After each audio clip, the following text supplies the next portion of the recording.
From the Essential Psychedelic Guide, by D. M. Turner, in my descriptions of psychedelic experiences thus far, I have attempted to describe the range of effects that most users encounter. However, in some cases psychedelic experiences can become quite unique and personal. I've had a most unusual relationship with NDMT, which has led to my discovering a magical alliance between NDMT and the spirit of water. When I first encountered NDMT, I quickly became an aficionado, and began smoking either 5-MeO or NDMT 2 or 3 times each week.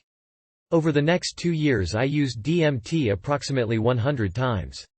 My natural curiosity has led me to take psychedelics in as many different settings as possible. I've taken psychedelics in the peaks of the Sierras and at mountain lakes, in desert wilderness and rugged canyons, in local parks and open space preserves, at the ocean, in tropical forests, in airplanes, even while hanging upside down in amusement park rides. I've also had numerous experiences in a variety of indoor environments. Given this inclination, it's an unlikely coincidence that I never smoked DMT near a body of water until I'd been using it for several years. It was the contrast between this experience and my many other DMT trips which provided the basis for my discovering this magical link. When I began smoking NDMT, my experiences over the first few months were bright, positive, enjoyable, and ever touching new dimensions. Some aspects of certain experiences had been quite frightening. However, the scary episodes only led to a deeper understanding of myself and the realms to which DMT introduced me. After about 4 months of use, I began to lose some of the rapport I had experienced with DMT, accompanied by a reduction in the frequency of my use. Shortly thereafter, I took a vacation to Arizona with plans to take psychedelics while backpacking in several desert areas. The first leg of my journey brought me to the vicinity of Mount Lemmon, just south of Tucson. This was to be my first experience smoking DMT in the Southwest, and I was anticipating an experience as magical as my previous trips in the desert. However, the results were entirely different than what I'd expected, and completely unlike any of my previous DMT experiences. I felt a deep fear which is hard to speak of. I sensed the presence of death, despair, and loneliness. I felt haunted by some mysterious evil, and I thought of the word spooky to describe the unsettling feeling this experience left me with. The feeling of enchantment, which is normally delightful on DMT, had become something sinister. And I was quite bummed as to how this occurred. From Mount Lemmon I drove south to Organ Pipe Cactus National Monument. In this beautiful, green, desert I took ketamine while outdoors for the first time. This proved to be an excellent journey, and I found that the environment entered into the ketamine experience even though I was quite unaware of my body and surroundings. The next day's trip entailed consuming a large section of Trichocereus macrogonus, which I had brought with me, and small pieces of 2 local cacti, the Organ Pipe Cactus and the saguaro. The latter of these is said to contain psychoactive alkaloids. The third stop of my journey was in Sedona, where I hiked into the Red Rock Cliffs. Not one to be intimidated by any psychedelic experience, I tried smoking DMT again. This experience was even more frightening than the last. I was overwhelmed by dread and terror. And although it was a cool March evening at 7,000 feet elevation, I produced so much sweat on my forehead that it dripped down my face while the rest of my body remained dry. I've heard the analogy of someone being so scared they produced beads of sweat on their forehead, but I never knew this was literally possible. I saved the Grand Canyon for the last portion of my journey, since I knew that no other sight could match its spectacular beauty and intensity. A few years back I had a wonderful experience taking acid in the Grand Canyon, and I dropped a couple hits as I began my descent. I was again in awe as I walked through God's playground, where every rock became a jewel and each bend in the trail exposed more of this impossible work of art. Inside the canyon I find that I enter a nonlinear time state. While the erosion which created the canyon presents a vast timescape, I experience the ever-changing terrain as always alive within a continual state of flux. Formations that appear dead from one perspective are beginning a new phase of life from another. The music and lyrics of Hendrix capture the feeling of the moment. I float in liquid gardens way down in Arizona's New Red Sands. 1. Some people claim that LSD is too cold and synthetic to provide a mystical nature experience. I have not heard this from anyone who's dropped acid and hiked into the Grand Canyon, although I noticed an even larger amount of synergy when I had the opportunity to take synthetic mescaline in the canyon a couple years later. After returning home from Arizona, whenever I smoked DMT I would do so with trepidation. I found it difficult to access the realms which I had previously enjoyed on DMT. Despite my determination to break through any barriers, I was not able to succeed. A brief flash of visuals was the highest attainment on most of my trips, and the feeling of magical enchantment had all but departed. I frequently felt that some metaphysical force was preventing my progress, and I now believe this must certainly have been the case. Although I continued to work with DMT, as the satisfaction of the experience diminished, so did the frequency of my use. I logged only 15 DMT trips between my vacation to Arizona and my water experience over a year later. It was a clear, cool May night beneath a new moon when my relation with DMT took a turn. I had joined a group of friends for a boat ride up the Petaluma River off of San Francisco Bay. I'm not much of a seafarer and had never tripped on a boat before. The majority of my boating experience has been on the choppy waters of the sea or the bay, and the thought of spending a trip poking over the side of a boat never much appealed to me. This evening I was in for a surprise. I had brought along some acid and a bit of DMT. I had no intention of pre-dosing with Harmala alkaloids and smoking enough DMT for the full effects, but I thought that some light DMT, dusting, may be enjoyable for all.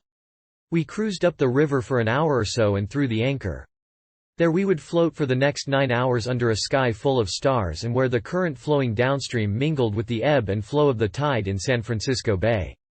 I began the evening by dropping 250 mics of acid. This was consumed by nearly all present. I then took a hit of ecstasy since they were being passed around. And after I mentioned that I brought some DMT, one of my friends whipped out some ground Syrian rue seeds and a pipe. Smoking non-extracted Syrian rue can hardly be considered a satisfactory method of assimilating enough Harmala to act as a DMT potentiator, but it does produce an effect. Smoking just a few hits of these seeds while high on acid produced a pleasant buzz. And we figured that the small amount of Harmala would also act as a synergistic enhancement for the DMT. I was the first to take a hit of DMT, probably about 15 milligrams worth. I took my hit in the cabin of the boat and was rewarded with beautiful and enchanting visions. None of the menace that had plagued my recent DMT trips was present, and the luxurious and magical qualities had returned. I continued to load small hits of DMT in the P-Pay and pass it amongst my friends, each of whom reported a serene and beautiful experience. Before taking my second hit I left the cabin of the boat, snuggled under blankets with friends, and ventured into the brisk air outside on the deck. I had been planning to take my second hit lying on the roof of the boat looking up at the stars. However, one member of our group just had his first ever DMT experience while on the deck of the boat. And after listening to his fanatical hooting, hollering, and raving about how it started with the patterns in the water and went up into the air, then it came down from the stars and connected in the sky, I decided to take my second hit while looking out over the water. I smoked my hit and the effect was truly magical. Although I was not too high to observe my surroundings, the experience had all the qualities that I desire in DMT. The profound effect the water imparted to my experience was immediately obvious. The current, tide, and wind, playing with the surface of the water, and the reflected light from the sky was absolutely mesmerizing and enchanting. The synchronism between the visions I saw with my eyes open, and those seen with my eyes closed was phenomenally amazing. It seemed that the patterns on the water were responsible for these visions, as well as the profoundly magical and harmonious mental, emotional state to which I found myself transported. At this time I was in the midst of reading Terence McKenna's True Hallucinations. This book describes his psychedelic adventures in the Amazon jungle, many of which took place on the banks of the Amazon River. It immediately dawned on me that the river must have played a large part in creating the setting for his mystical trips. The harmony between DMT and the river was clearly present. It was not until a day later that I became aware of the magical link between DMT and water, and that DMT is most compatible when used in the vicinity of water. This knowledge actually came to me not while high on DMT, but while tripping on ketamine and a 2CB-like substance, with ketamine being the primary factor. Both ketamine and NDMT can take me to a world where leprechauns and munchkins chatter with me, and I can understand the language of the birds chirping away. With ketamine I enter this world frequently if I'm taking it in combination with psilocybin or 2CB. It was while in such a state that one of these leprechaun creatures whispered in my ear that, DMT is a water spirit plant. In addition to the verbal message, this elfin creature also transmitted thoughts, images, and knowledge, the essence being that the DMT spirit likes to be in the vicinity of water, that DMT is more likely to bestow peaceful visions and experiences on those who use it while maintaining this link, that DMT detests being away from water, and those who use DMT removed from water will often experience its wrath. Simultaneous with this transmission, I was able to see how my own experience with DMT fit this pattern. I have described my experiences using DMT in the desert in areas devoid of water. These were the negative extremes. I've also smoked DMT in moist areas.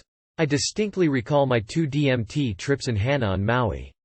My first experience was done indoors during the evening. The sliding door to the back patio was open, and through it floated the sounds of a stream with splashing pools and waterfalls that flowed by some 30 feet away. My second experience took place on the front yard of the estate during the daytime. The stream was still audible, and had I been sitting up I could have looked out over the ocean less than a mile away. When I took this second hit, I lay down under a giant coconut palm, staring up into its bountiful clusters of fruit while sunlight filtered through its giant drooping fronds. These were 2 of the most luxurious, peaceful, and magical DMT trips I've had. In front of my closed eyelids, the creative force was generating intricate visions of beauty at a rate approaching 1 billion per second. I saw harmonious and magically charged scenes which intermingled nature, plants, animals, spirits, people, and what I took to be ancient Hawaiian gods. I can also remember some experiences smoking DMT at home when it was raining outside. These trips stood out from the norm as being delightfully enchanting, with the elfin energies being extremely abundant and rambunctious. Another odd point that struck my awareness was the coincidence of the places I have not smoked DMT. I've already remarked that it was an unusual coincidence that I had never smoked DMT near water, g-ven my penchant for taking psychedelics in a multitude of outdoor environments. This is exaggerated by the fact that I live near the ocean, and my normal routines take me jogging or bicycling along the beach once or twice each week. There could be 2 logical explanations for this as well. One is that DMT is not something one tends to use in public, reducing the likelihood of my smoking DMT at the local beach. The second reason, which I discovered soon enough, is that with the normally windy conditions of the California coast it is difficult to keep a lighter burning, much less get a proper hit of DMT. However, based on internal perceptions from my many DMT trips, I feel that something which exists in a metaphysical realm was trying to prevent me from gaining knowledge of the DMT-water spirit connection. It seems that these energies are somehow threatened by my having this knowledge, and that my discovery of this information and subsequent spreading of this knowledge is an unleashing and upheaval of powerful shamanic forces. Indeed, on the first evening following my discovery I had dreams throughout the night where I was battling or fending off malevolent non-physical entities. One other occasion at which I did not smoke DMT should also be noted. 7 months prior to my water experience I went backpacking in Death Valley. Although I brought along peyote, LSD, and ketamine, I did not bring any DMT. This could have been due to the poor rapport I was experiencing with DMT at the time. But it may have been the result of some omen, instinct, or intuition, which caused me to avoid bringing DMT to the driest spot in the country. Another notion which this leprechaun imparted to me is that in the Amazon region, where DMT has been used by the natives for millennia, it is most frequently consumed in the ayahuasca beverage. Another traditional method of administration is the snorting of concentrated DMT snuffs. However, I've never heard of a native method of consumption which involves burning, or putting a flame to the DMT. Yet some of the native preparations would certainly have produced a strong effect if used in this manner. Up to this time all of my DMT journeys had been through smoking, but this would soon change.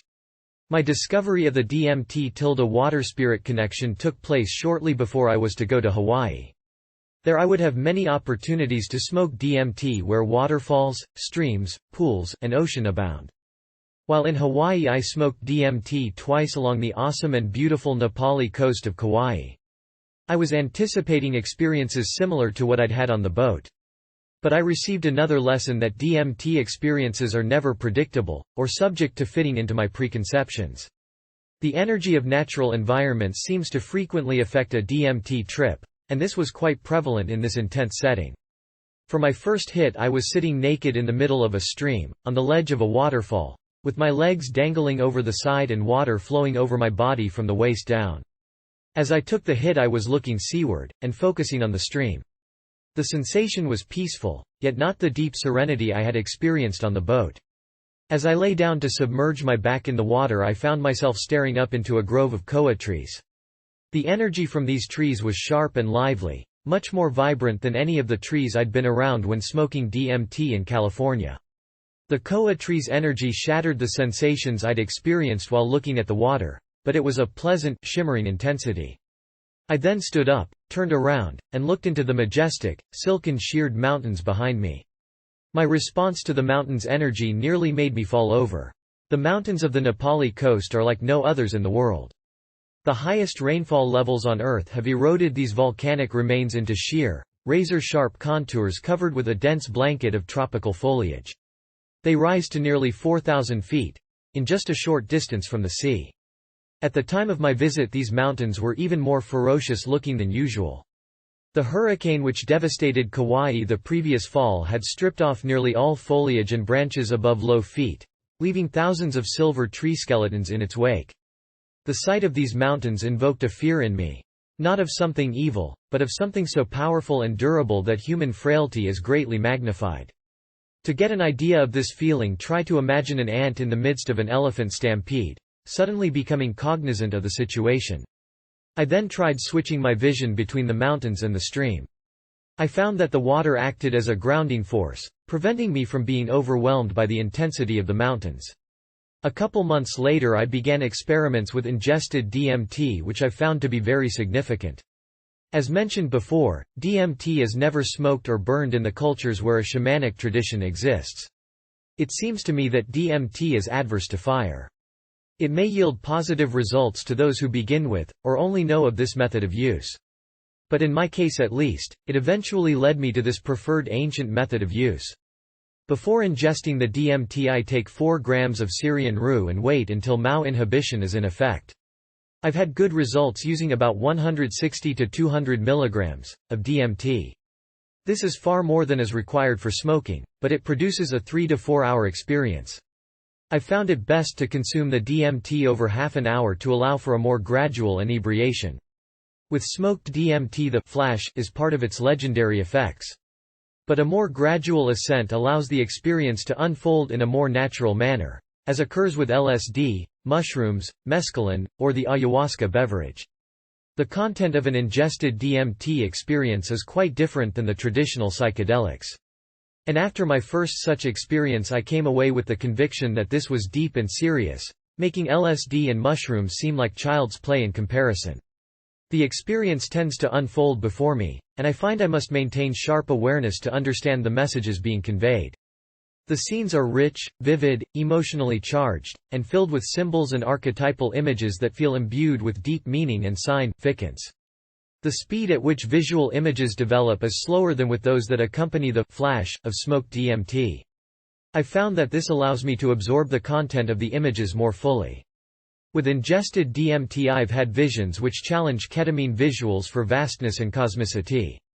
Yet these DMT visuals had a degree of realism I've never before encountered. The images were so real, so alive, palpable, and tangible that I could almost taste them. And I nearly felt that I could reach into their dimension and physically touch them.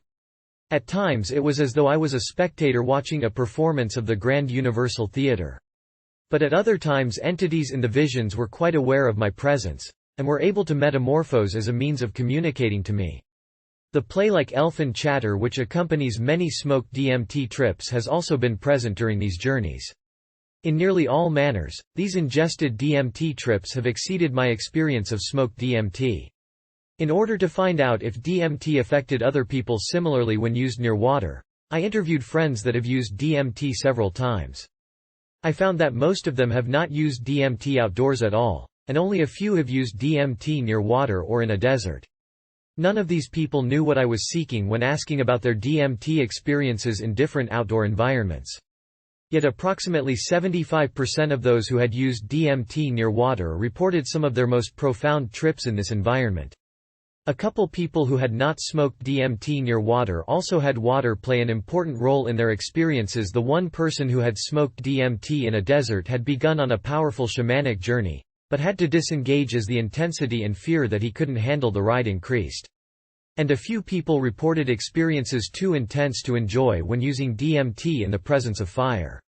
Since discovering this link, I have spent lots of time thinking about its application.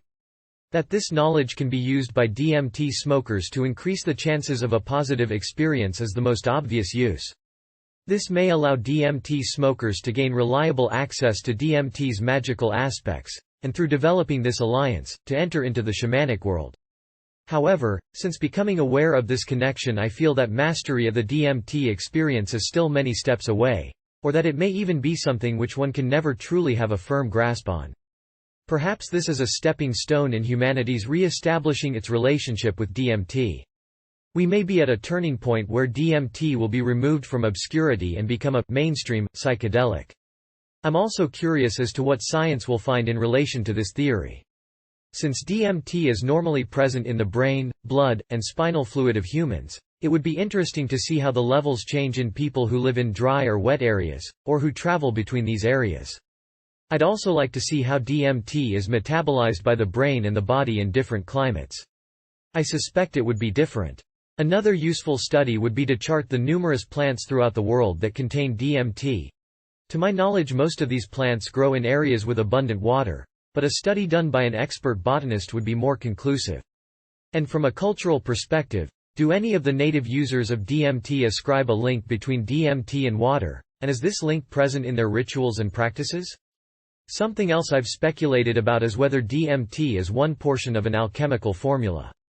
If DMT corresponds to water, is it possible that some other substances correspond to earth, air, and fire? And would a combination of these substances bring one to the ultimate state of consciousness? If this is so, there are many possible candidates for the other substances. Could the psilocybin mushroom be an earth spirit? What would happen if one were to take psilocybin away from Earth, say in a space shuttle or an airplane? The Harmala alkaloids are also an important factor here.